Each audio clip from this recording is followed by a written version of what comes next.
বাবা এ নাও তোমার ইলেকট্রিক বিলের টাকা, দেখে নাও কিন্তু। কেন বাড়া, তোকে তো ইলেকট্রিক বিল দিতে পাঠিয়েছিলাম, তুই কি ইলেকট্রিক বিল দিসনি? তোর থেকে কি দিয়ে দিয়েছিস? ছোটা সা মেরা জাহাঁ হ্যায়। তুমিও তো খিস্তি মারো কেন বাবা? তোর মতো ছেলেদের খিস্তি দিয়েই কথা বলতে হয়, না হলে কথা শোনে না।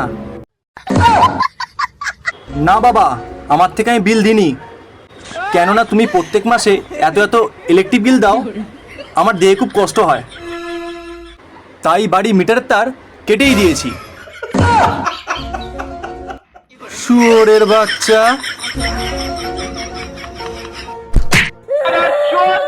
বোকা চোদা খানকির ছেলে, গুদমারানি